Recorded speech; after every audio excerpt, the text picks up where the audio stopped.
I'm Adam Miles, Executive Director of Bridges to America. We're a nonprofit company and we do social impact work by helping refugees. And we reunite families legally to the U.S. We also empower youth through soccer, and that's what we're here talking about today. We started a program this past summer called Refugee Soccer. Got the t-shirt and everything. You can get yours at refugeesoccer.com, by the way. But I want to introduce you to a friend of mine named Prince Manet, and we're going to interview him and talk about sort of his experience in coming here and hear the amazing things that he's planning on doing as a refugee here, aiming to become a U.S. citizen. And given all the news, the hubbub, the controversy that's going on about refugees here, I think it's important to hear from an actual refugee and talk about the path that he's on and where he's trying to go and see how we can help him. So I'm going to get out of the camera frame, and Prince is going to be the star here. You okay with that? Yes. All right, man. Okay, we're going to talk here in just a second. So, Prince, tell me where you're from. I'm from Liberia. Liberia lies in the west coast of Africa. Okay, Liberia, west coast of Africa, and sort of on the north coast, right? Sort of up by, name a couple of other countries that are near Liberia. Cote d'Ivoire, Nigeria, Yeah. Ghana, places Okay, like that. perfect. Yeah. Good, and how old are you? Right now I'm 20, 20. And how long have you been in the United States? like 11 years. 11 years, okay. And how did you come to the United States? So tell me a little bit about your family background and story. We came through Catholic church because it was a camp because war happened in our country. Like our own president started war with each other, so everyone started killing, and we had to run to the boot camp and all that stuff. To the what kind of camp? A boot camp is like, What is that? it's called boot camp. How do you spell it? Boot camp? Yeah. Boot camp? Like a refugee kind of Yeah. camp? Okay, yeah, I know they call those, now in Nigeria they call them IDP camps, Yeah. right? So you're in your own country, but you're in danger. Yeah. And so you go to a camp where you can find some safety and some food and shelter, is that right? Yes. Okay, good. I got it, okay. So how old were you when you went to a boot camp? I was like probably 8 or 9. 8 or 9, okay, gotcha, okay. So a couple of years, so you were there for a couple of years Yeah. before you came to the United States, is that right? Yeah. I came with under my dad. My mom had to stay, but I came with my stepmom to the United States. Okay, sorry, say that again? I came with my stepmom. You came with your stepmom, okay. And your dad? Yeah. Okay. So what was it like living in a refugee camp? Or what we call a boot camp? It was kind of hard because it's really hot in Africa. Really hot in Africa? Yeah. Yes, it is. I've been a few times. It's very hot. And now a lot of food is there because a lot of people was at the camp too. Yeah. Yeah, but it kind of helped us, because at our old house we didn't have that much, but the boot camp we had more to eat. Oh, you had more to eat at the camp Yeah, than you did at your own house. Yeah. Well, that's a good thing, right? Yeah. But what were you like with this camp? Was it?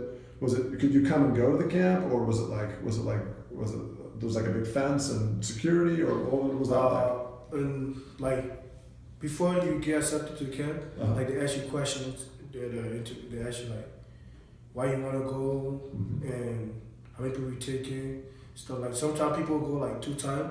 They say different names so they can get opportunity to come here. I see. And yeah, so luckily we got chosen. I see. So how many people do you, maybe you don't remember, you were pretty young, but do you remember how many people were at the camp you were at? Any guess? Like A lot? A lot, over like 6,000. 6,000, It was okay. crazy. And do you have any idea of how many people, let's say there were 6,000 people there, how many like you, your stepmom, and your father were chosen to come to the United States? Do you have any idea? In my family, it was like 4. 4? Yeah, I mean, the whole camp. The whole camp, they probably took like 10 people. 10? Yeah. Out of 6,000 people. Yeah. You're a pretty lucky guy. Yeah, that's true. Yeah. Wow.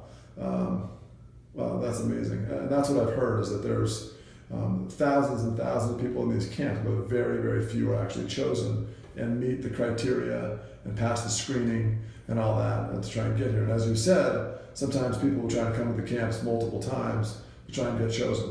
They'll understandably, try and lie and do whatever they can do to get out of the dangerous situation they're in. Is that about right? Yeah, that's Yeah. Wow. When did you start playing soccer, Prince? I started playing soccer when I moved to Utah. Okay. 2010. Okay. So you didn't play soccer as a kid in Africa? Oh, in Africa, yeah. Oh, yeah, you did. In the rain, I did, yeah. Oh, in what? In the rain. That's why everyone plays soccer. In the rain? Yeah. Like when it's hot, when it starts raining, then people go outside playing soccer. Really? Yeah, that's why I first started playing soccer. That's interesting. Yeah, it is. It's so hot and it can be really miserable. Yeah. And it makes you tired. That heat, but also the humidity, right? It's a very almost oppressive heat. So that's interesting. So when it rains, you go out and play soccer. So it's very muddy. Yeah. Right. But who cares? Because it's cooler and you can play. That's fantastic. So you lived here for 11 years. Did you go to high school here in Utah? Yes, I did. I went to West High School. West. Okay. Just a couple miles from where we're shooting this, right here in downtown Salt Lake City. Cool. And so you graduated? Yeah, 2015. Nice. And what have you done since then? Are you going to college at all or working? I used to go to college, Smith Community College. First, I went to two colleges. I went to UVU. I got accepted there. Okay. For a year. Then I had to go. I took a break. I had to go to Iowa to help my stepmom. To Iowa. Okay. Yeah, my grandma was sick and stuff like that. I see. And I came back here and went back to Slade. Mm-hmm. And now I was studying criminal justice. Criminal justice. Yeah. You're studying criminal justice. Yeah, Okay. uh-huh. And I went to go take a test called N-Post. N-Post? Okay. Yeah. But they told me you have to be a citizen in order to take this test. Because if I take it, if I pass, get a good score, it won't matter to I'm a citizen. I see.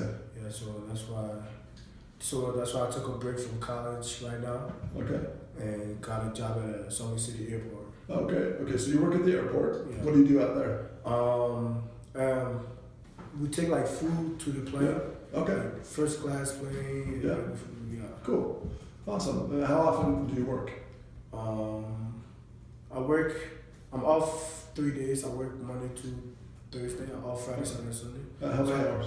I work 50 hours. Okay. That's a full-time job. Yeah. A little bit more. Typically we say 40 hours is a full-time job in the U.S. Although I don't know anybody who only works 40 hours, but just like you. So good job. So 50 hours a week, 4 days out of the week, and then but what do you really want to do? Tell everybody what you really want to do. Like what I want to become? Yeah. I'm trying to become a police officer. A police officer. Yes. Awesome. Cool. Why? Because I feel like United States did a lot for me and my family, Mm-hmm. and like I want to give back for helping me all that stuff. Mm-hmm. Awesome. Cool. Well, that's one of the coolest things in your story that I heard before that I'm truly impressed with. That you feel a debt or gratitude towards this country for choosing you and your family to come here and give you an opportunity anyway to have a better life and to give back in one of the most selfless, dangerous, challenging, I think, professions you could ever have as a police officer is really, it really impresses me.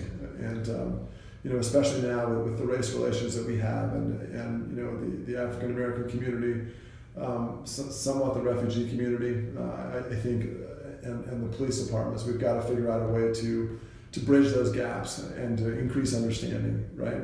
And as far as we know, if you can become a police officer here in Salt Lake City, you'll be one of the very few black police officers and probably the only refugee police officers, right? So this is a really cool opportunity for you. How do you feel about that? I feel good because like some people come here, like I have a cousin, Mm-hmm. like came here, he never took the opportunity to take life serious, I see. and like now, like he's on the street, it's hard for him to get a job now Yeah. because of the past and stuff he did. So Yeah. I made my dad a promise because I only live with him that I'm not gonna turn out like everyone. I'm gonna stay focused and stuff like that. Good. So that's So, why. so your dad's proud of you. Yeah, that's why I wanted to be a cop because I really love cops. They give me speeding ticket, I still love them.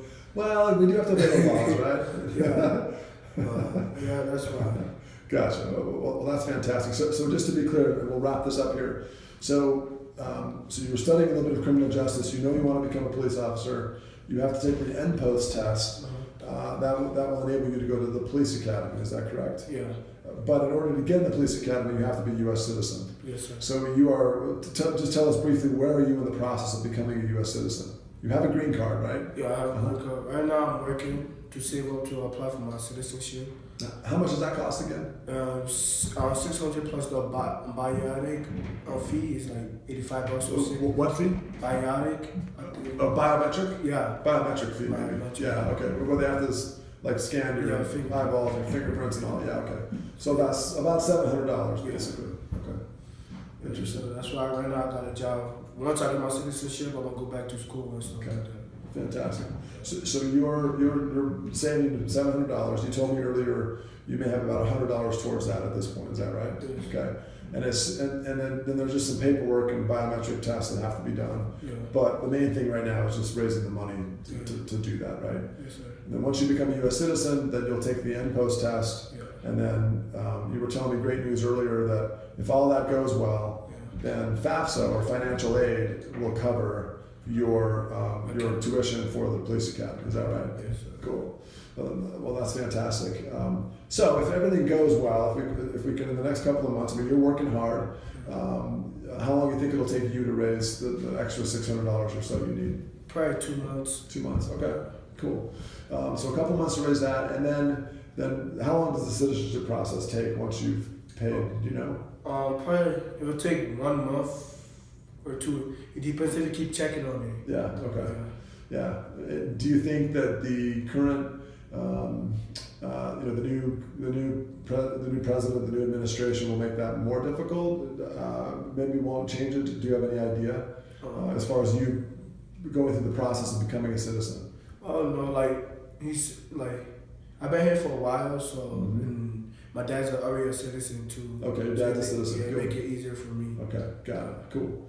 Good. Well, I just want to tell you that I'm so impressed with you. You're only 20 years old. You've seen a lot in your life.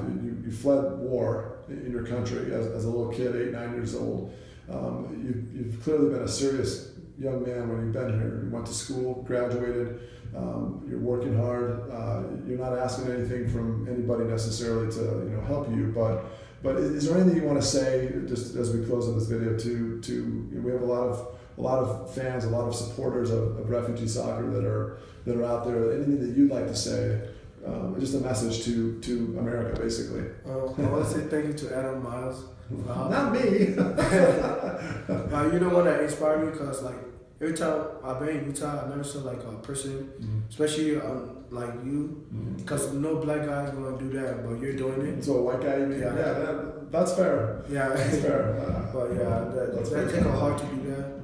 Yeah. I want to thank all the supporters too. Good. And hopefully they get more shirts. I'm gonna buy my shirt tomorrow. Good. Awesome. Cool. Good. Yeah. Awesome. Yeah.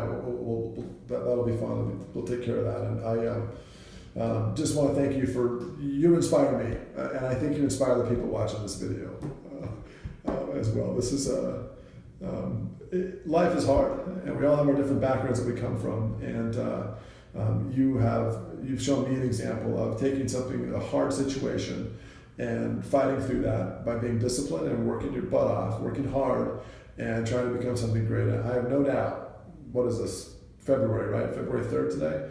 That a year from now, if not sooner, you'll be a police officer here in Salt Lake City. I have no doubt about that. And anybody who wants to help can certainly help. And I'll make sure I have a link in the video for people that want to support you specifically, and we help you raise money so we can get this done. Okay. All right, Prince. Thanks a million. Thanks, bud. You bet.